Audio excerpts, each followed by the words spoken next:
Hello, am I recording? Is this working? Is this thing on? It is. Okay, cool. Hey, I'm Mason. I've been making videos for I don't even know, man, maybe a couple months. And I'll be honest, I thought I would be making a lot more videos, but when I went to start making videos, it was really hard for me to figure out what I wanted to say and kind of how I wanted to focus my energy and stuff. So I kind of wanted to wait until I knew for sure that there was something that I wanted to say, And lately I don't know, I've been feeling yes, there is something that I want to say, and it keeps coming back to mind. And the thing is, one reason I haven't really talked about it in depth or at all is because I want to talk about depression. And two things have kind of kept me back. One is that depression is a really serious part of my life. It's not something that I can easily say oh, I solved depression. You know what I mean? It's not really like that. I have learned some tips and tricks on how to live a healthy, happy lifestyle with depression, and I'm gonna try and pass those along here. But at the same time, I kind of want to be conscious of the fact that depression is a real monster, and it really looks a lot different in everybody's life. And some people have depression, but it's hard for them to understand, if you ask them, are you depressed? I think what they hear in their head is oh, are you suffering? Or are you upset about the amount that you're suffering? You know what I mean? And that's complicated because even though depression is so brutal and difficult, it can often be the very parts of our life that make us feel the most like ourselves and the most I don't know, ourself. This is the stuff that matters to me. This is the stuff that I wouldn't, if somebody wanted to know about me, they would have to know about these things. And it's kind of I think a lot of people think getting better is gonna mean taking those things away. And I always felt like that. You know what I mean? I always felt a little bit scared. I was scared that if I got healthier and better, I might have to sacrifice some of the things that made me feel like who I was, and that made me feel like anything. Sometimes I felt very apathetic. Sometimes I struggled to feel anything at all.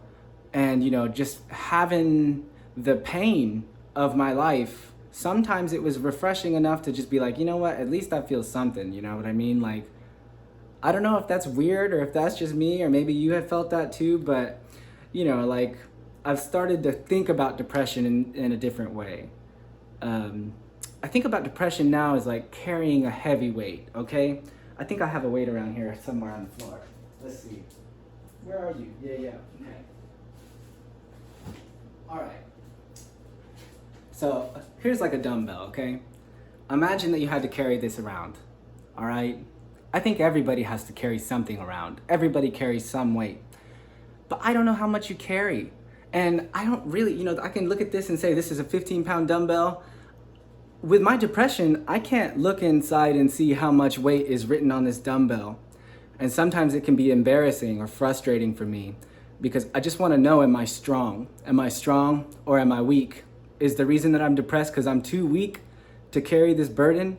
And here's the thing, if everybody was carrying a 15-pound dumbbell and I'm really struggling, that would make me feel embarrassed. It would make me feel kind of ashamed and a little bit insane. But the thing is, man, I might be carrying a 150-pound dumbbell and I don't even know it. You know what I mean? You might have seasons of your life where you're carrying more weight than humans are intended to bear. How does that even work? How are you supposed to feel strong and confident when you've got weights in your life that are way, way, way too heavy for even anybody to carry? But, especially if you haven't had a season of your life where you've learned the skills to carry heavier weights, you know what I mean? Imagine trying to lift something heavy, but you don't know how to lift something right. You might hurt your back. And then guess what? It's harder to carry something in the future. Do you see what I'm getting at? If you think about depression like a weight that you have to carry, then I think that makes a little more sense, because then we can be strategic about it, right? Here's the thing, okay? For me, depression means this to me. Depression can mean whatever it is for you, okay? In fact, I want you to get to the bottom of what depression really means for you. If you're here at this video and you feel like, I want to understand my suffering better so that I can live a more skillful, happy, healthy life, maybe you should sit down with a journal and try and just write out, this is what depression is to me. This is what makes me feel depressed, but also this is what depression looks like to me. For me, it is that. It's this crisis that I don't have enough power to deal with what I gotta do in life and to carry the weight that's on my plate. For me, that looks like two things. One is, like, I might be like able to lift a heavy weight one day, but then, if I'm tired or I didn't sleep or I haven't eaten or I'm like disappointed or something like that, or like a relationship hasn't gone the way I want, or my parents aren't relating to me in the way that I want, or like I can't, like I've been kicked out of a church before, okay? You want to, like, that can really mess with your head, like trying to figure out, how do I fit into my community? Am I even at the right job? How am I gonna figure out this money stuff, man? Sometimes the money is too overwhelming, and then all these crises, all these different variables are coming into play, and they're gonna affect my ability to carry that weight. And what does that mean? It can mean hopelessness. Do you understand? It can mean that I don't have enough hope because I don't know whether I'm going to be able to do this tomorrow. How do I get to the place where I feel like, you know what, I am going to be okay tomorrow because I know that I'm all right now? How do I get there? I hope you hear what I'm saying. These are like important things. You can live your whole life. In fact, you know what? I'm going to interrupt myself because I want to say something. When I was at my most depressed, do you know that is when I worked the hardest to hide my depression? You would think it would be the other way around. You would think it would be like, oh, I'm very happy and healthy, and like that's when I look the happiest and healthiest. But actually, no. Sometimes when I'm happy and healthy, it's easy for me to be vulnerable with people and to tell them how I'm really feeling and to tell them where my struggles and suffering is really at. But then on days when I don't have the energy and power, I don't want to talk about it. It feels embarrassing. I feel like I did something wrong. I feel like maybe ashamed or confused. And so I like put up these fronts and I spend all my energy trying to look okay. So right off the bat, I hope that you will ask yourself, how am I really? How am I doing? Where am I at? And then I hope you will think of some loved ones that come to mind when I talk about this stuff. And I hope you will just ping them a text and just say like, hey, how are you for real? Just say that. How are you for real right now? I'm just curious to know where you're really at in life right now. You got some best friends, you got some people that you think about, family members, shoot them a text. Tell them, I want to know how you're really doing right now. Okay, back to my regularly programmed, regularly scheduled program? I don't know. Okay, so for me, depression is the feeling that I don't have enough power and energy to carry the heavy burdens of my life. Okay, that crisis can make me suffer, all right? I want you to know. I will lose sleep. I will lose my appetite. I will lose the motivation to do the things that I need to do in a day. I will lose the discipline that it takes to have healthy habits, and I will start to surrender to vices and addictions. And you know what? I will spend my money stupidly, even if it puts me in worse places in life, even if it makes me suffer more. I just turn to that money and I'm like, you know what? This money will buy me some alcohol and that's what I really want. Or this money will buy me some smoke and I gotta smoke something right now, okay? I hope you know that I'm not judging anybody that does anything, okay? I'm not telling you that you shouldn't have like a diverse lifestyle, okay? But think about it.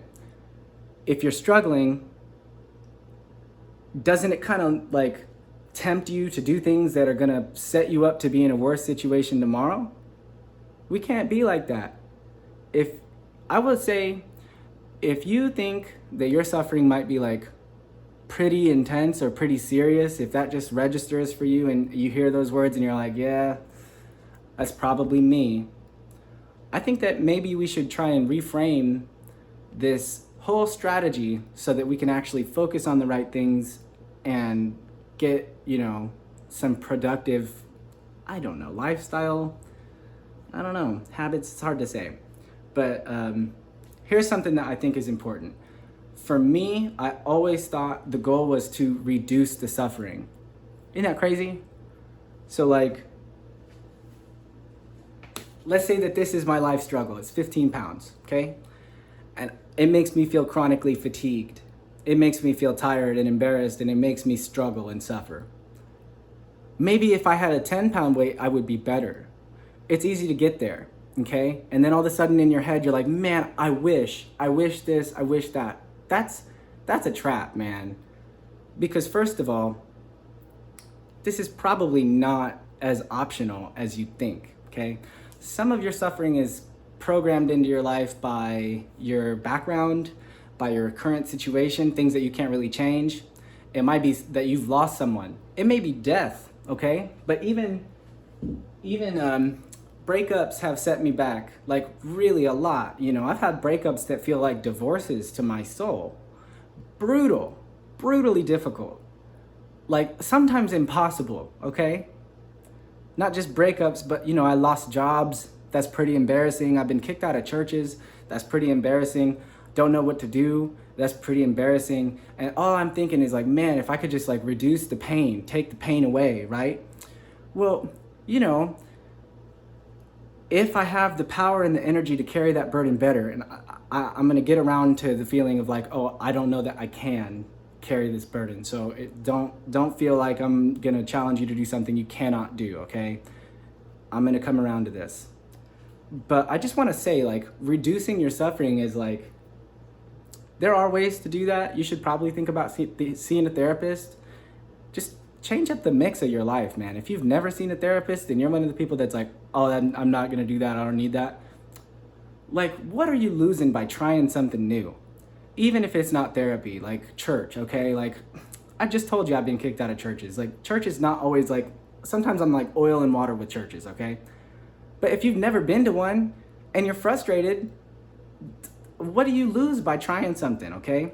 It's just a food for thought, okay? I'm not saying to go to church or go to therapy or whatever, but like, for me, sometimes I didn't leave my apartment enough. So what I really needed was to change up the mix and go for a walk, or like go down to nature and take a hike, or like see some friends I haven't seen in a while, or pick up the phone and call someone that I don't usually call. Things like that, okay? Food for thought. So instead of reducing our suffering, I kind of want to talk about improving the sense of power, being stronger, and having more energy, being more intentional and strategic about getting energy and how you spend energy, okay? Here are the things that make me feel powerful. Having habits that are healthy, that you can repeat every day, and watching yourself succeed in those habits, that has given me a sense of power, okay? When I was really crazy and not doing well in my life, here are some habits that I ascribed to, and when I saw that I could do it and that I would do it and I had the discipline and the courage to repeat that behavior daily, it changed my whole psyche forever, because then I knew, okay, hold on, there's a strategy for how we get through this. Waking up to see the sunrise changed my whole life. I don't do it right now because I work a shift job, so sometimes I'm getting off late or whatever, but if you have the advantage where you can get up early every day, think about it. Watching the sunrise is like magic. If you can do that every day, you start every day with magic, okay?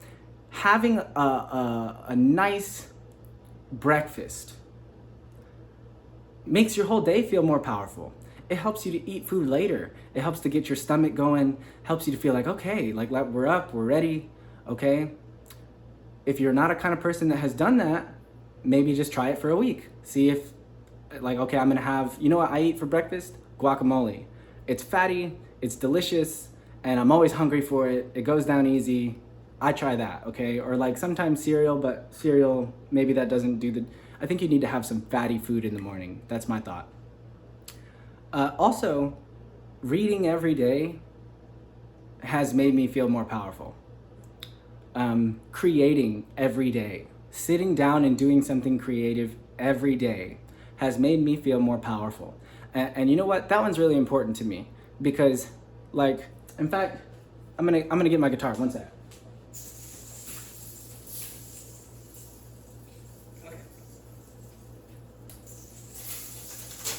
Here's my baby.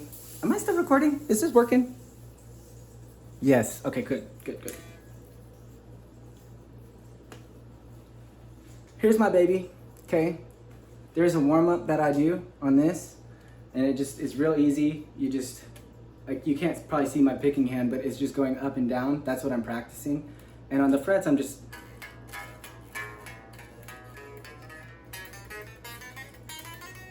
okay. When I first started doing that, it was like, really like not good, okay? But I did it every day for months. And I wouldn't even do it that long, maybe like 5 minutes, to be honest.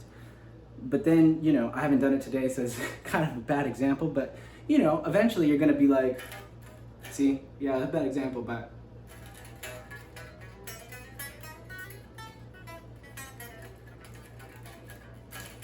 I have a lot of little warm-ups and things that I repeat every day. I'm gonna go put this back, 1 sec.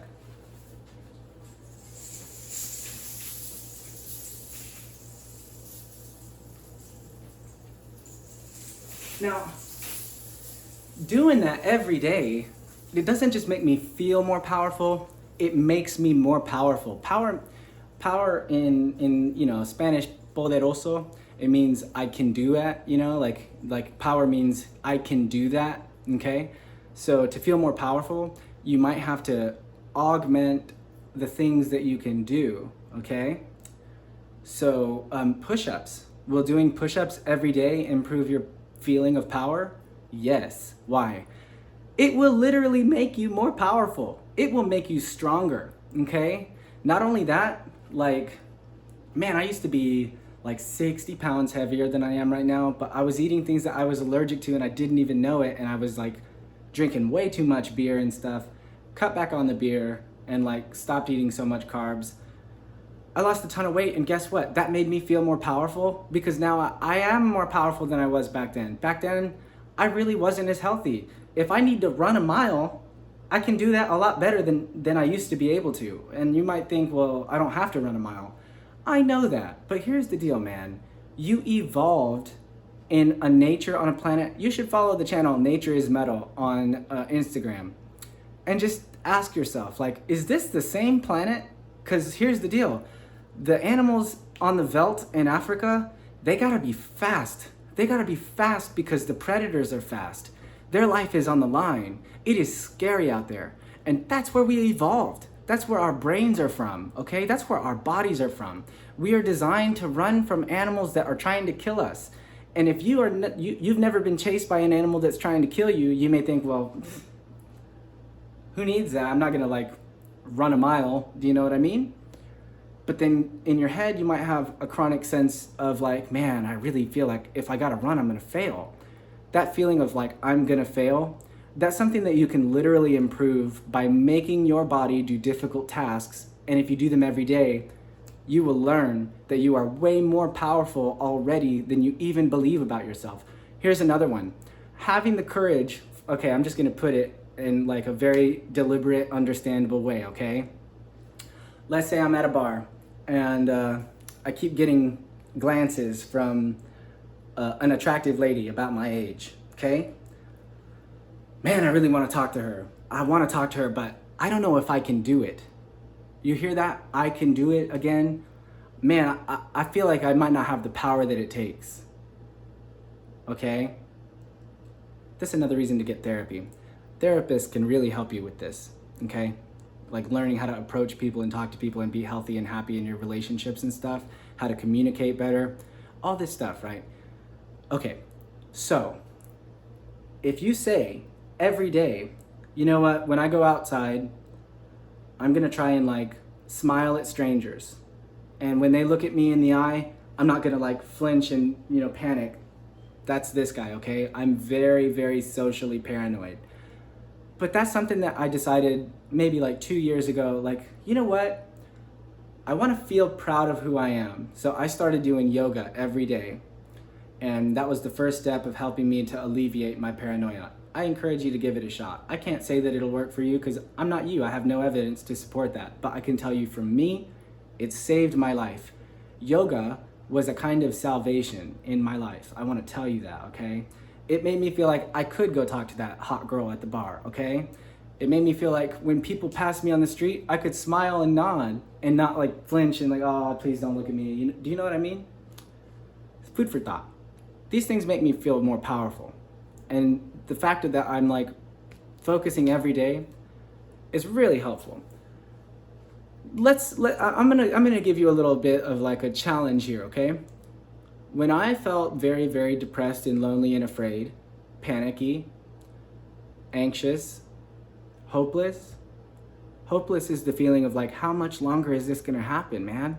When do I get a nice day? Can I have one more peaceful day, please? Can I have one more nice day? Will this hell ever end? That feeling is hopelessness, okay? When I felt that way, to a point that I was crippled inside, I decided I'm gonna take a notebook. You know what a journal is. You know, you journal, you write down each day the things that mattered to you this day, right? I call this my inverse journal. It's the opposite of journaling. Instead of taking the differences of each day and accumulating those, I wrote the things that I wanted to replicate in my brain every day. I wrote, like, I can be kind of, I think that I've talked about this on the internet, but if you don't know, I think you deserve to know. I've always struggled with gender dysphoria. I've come to identify as transgender, even though you can tell I'm not like transitioning or anything like that. But like, oh my God, you would just not believe the way that made me feel insane and isolated and just vulnerable and just chronically like fatigued and socially paranoid and just embarrassed. I just felt embarrassed. I didn't like my body. I didn't like looking in the mirror. And so, I just started writing myself notes. Like, here's the note that I wrote. When you can't get to the bottom of your gender dysphoria, ask yourself, when did it begin? And that was like a magic spell that I cast over myself because I would read this journal every day. And when I read that line every day, I remembered in my head, you know what? I was a kid, man. I remember like 12 years old feeling like this. I remember like 5 years old feeling like this, okay? It's part of who I am. So this feeling that I carry about like, oh, I just wish I could get rid of it. I wish I could get rid of it. I'm 27, okay? My whole waking existence has been defined in some sense by these psychic struggles that I've undergone. You probably have something like that. It may not be the same as me, okay? But there's probably something that you deal with that if you just encouraged yourself and then read that encouragement every day, maybe you would feel a little bit more powerful. Sometimes I have challenged myself every morning to look in the mirror and say, I love you, I'm proud of you. I don't like it. I'm gonna be brutally honest with you.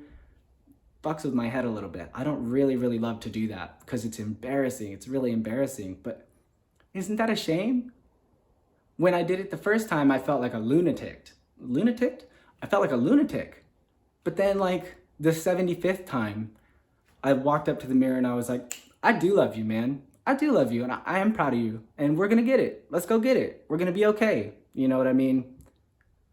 So those are some things that I've done to feel more powerful in my life. And I hope that if those aren't the specific things that it will take for you, maybe you'll at least take in kind those kinds of examples and then develop your own strategies. Becoming a strategic person about your health and happiness is one of the most critical ways that you can be a good person. It's so much better than just like living your life by a set of like rules and like trying to be morally good and not trying to like obey the right rules all the time. I'm not saying that there's no place for that at the table, but what I'm saying is that can also cause a lot of like guilt and shame. And if you can be focusing on health and happiness, isn't that the goal in the first place? Let's get that instead. Trying to be happy, trying to like be scientific about it, learning, writing in a notebook, your findings like a scientist, writing data and then studying it and comparing your notes with your friends. That's what it means to be scientific about happiness, okay? One last thing and then I'm gonna bounce off here because I think the washing machine is like destroying my clothes right now. We gotta be more intentional about energy. We have literal energy in our bodies that makes us capable, okay? I'm pretty strong, but if I don't sleep, I'm not nearly as strong. If I don't eat, I'm like really not that strong, okay? And like I said, the feeling of comfort and rest comes from knowing I got this, I'm confident, I'm powerful, I'm gonna handle whatever comes up today. Here are the things that make me feel like I have more energy. Doing refreshing exercises every day makes me feel like I have more energy. For me, that means I divide exercise in half. Sometimes I do yoga to gain strength. And then sometimes I do yoga to gain energy. And when I'm gaining energy, typically that means I'm stretching my muscles. So stretching, and also maybe light cardio, that can improve your energy. I know it sounds a little counterintuitive, but here's what I mean. When I wake up in the morning and I feel like, man, I'm so tired, I don't want to do anything. If I wake up and I go, ooh, okay, let's get it, let's do it, immediately I have more energy, okay? I'm not saying it works every time, but in general, dropping down and doing 10 push-ups and just being like, let's get it, let's do it, you can up your energy manually. You can manually encourage yourself into higher energetic states by refreshing exercises. That means don't exhaust yourself. That means don't try and prove something to yourself. Just do a couple jumping jacks, do a couple push-ups, and then do it. Get out and do your day. Going outside and seeing a tree. We are evolved animals. We evolved to appreciate nature. If you're staying in the four walls of your home too much, you're not gonna have enough natural energy, okay? You gotta go outside. Gotta go outside and take a walk. If you're always in your car, you're not gonna enjoy nature the same way that you will. You're not gonna enjoy your neighborhood or your city in the same way that you will if you take a walk sometimes. I don't do anything but walk because I don't have a driver's license. So I'm just walking all the time. And you know what? That's pretty cool. Even when I do get my car and stuff, I'm still gonna be a walker. I walk because it makes me feel a lot of energy, okay? Artistic experiences of bliss. That means that you're experiencing art that is so good that you just feel euphoria and bliss. That makes you feel hopeful, it makes you feel happier, it makes you feel energetic, it makes you feel more creative. Here's the problem. Once you find a couple things that make you feel that way, it's easy to just get addicted to the same things over and over again. Then you don't feel the euphoria, right? So making the decision that you're gonna find your next favorite album, your next favorite movie, that's an important step because it will take those artistic experiences and make them into energy givers, okay?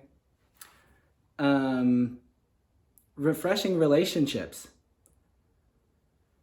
You gotta hang out with the people that make you feel refreshed. If you're in draining relationships where every time you walk away you feel angry and tense, dang it, I hate that person, don't hang out with them so much, okay? It's kind of like that artistic thing, man. What if I waste an hour and I only have an hour and a half, I want to watch a movie, but I watch a movie and it just doesn't connect to me, I don't love it, I feel like I wasted my time. Okay, but if you never risk that, then aren't you gonna wear out the things that you like, and then you won't like them as much, and that'll be a tragedy too, and then you're gonna start feeling hopeless and apathetic and I have a hard time connecting to things and all that, right? Relationships can be the very same way. If you feel I don't really feel like this person is very healthy in my life, they're pretty toxic, but if I remove them, I'm gonna have a lot of discomfort. I'm gonna have to figure out how I'm gonna spend my time because I spend a lot of time with them, or you know what I mean, right? Just deciding my health and happiness is too important for me to let toxic people steal my energy. It'll be a game changer, I promise you, all right? It's challenging advice. It's advice that I myself have a hard time taking, but I'm passing it along to you because when I have been able to implement that, it's been a lifesaver. And there's something to be said for having a diverse palette of friendships. You might have some friendships with people that you do give some energy to on purpose. right? Kind of like you might have some friends that when you hang out with them, you foot the bill every time. And you kind of like, you assume like, yeah, if we're going out, I'm probably going to pay, right? It's the same as like having friends that will buy your dinner when you're not expecting it, okay? If you don't have both kinds of friendship, trying to fill in the gaps might be helpful too. And if you don't have a lot of community, go find that community. Get a different job that has more people. Like join a club. Go feed the homeless at a food shelter. Try a church, okay? These are just ideas. I'm not telling you what to do. Those are just ideas. The last ones are easy. Intentionally resting means resisting the urge to be productive. Jesus says to do that all the time, everywhere you go. Resist the urge to work. You might have to work. You might have to do things. But if you can find a way to be refreshed by your daily activities, that'll be helpful. But even besides that, setting aside time where you're going to be dedicated to rest, that's called Sabbath in Christianity. It is a mind-bending blessing to do that. I really encourage you. Take one day off and say, I'm not going to work on that day. Again, difficult advice to take. Sometimes I don't do very well at it, but I'm passing it along to you because when I have tried it, I know that it works. Last one is meditation. Ooh, meditation means stopping what you're doing. Oh, I asked the Buddhist monk at my temple, what do you think meditation is? And he said, meditation is when you pretend that you don't have any arms or legs. There you go. Sometimes you need to sit on the floor or on your bed and pretend that you don't have any arms or legs. That means you're not going to move your arms and legs. What's there left to think about? Just your breathing. Do it with me. Deep inhale. Exhale. Now, count out 100 of those. You'll feel a lot more energy. I know a lot of people that give me this feedback. I don't like to meditate. It makes me feel panicky. When I hear that, you know what I really hear?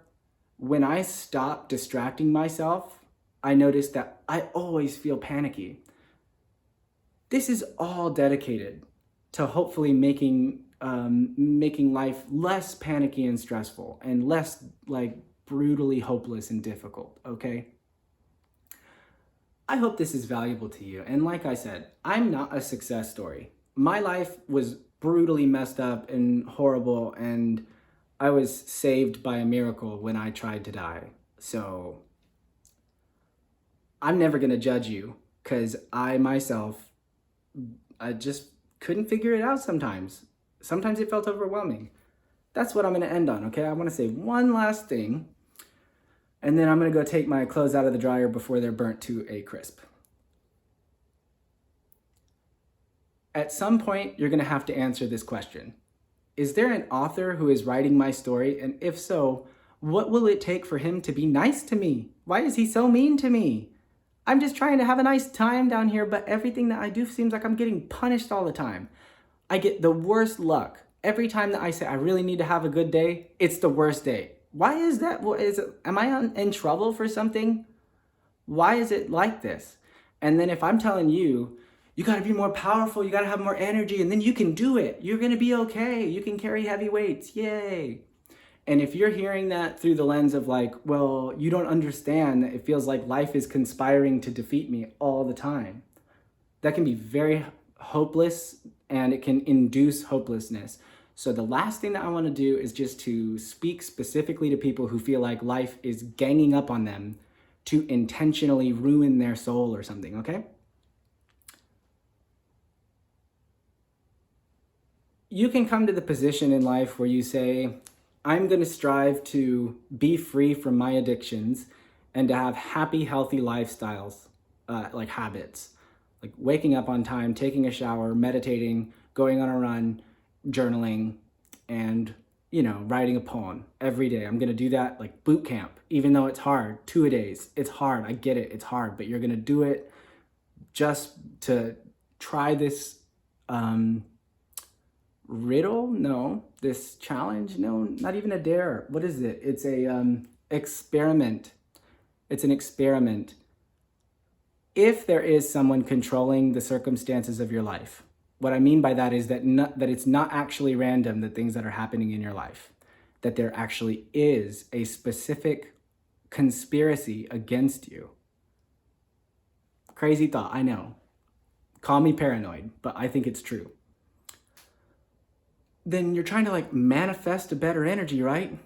Saying this prayer, if you don't believe in God, say it to the universe. I'm not here to tell you to believe in God. But try saying this out loud. I will do my part, and we'll see if the circumstances of my life get miraculously better. And if they don't, you might have some business to do with the universe, with God, maybe, sure. But with the universe, at that point, I think you do need to see someone who you can talk to. If you don't feel comfortable talking to a therapist, maybe a pastor. Although I recommend therapist, to be frank. I actually recommend, even for Christians, I recommend going to see a therapist who is not a Christian counselor.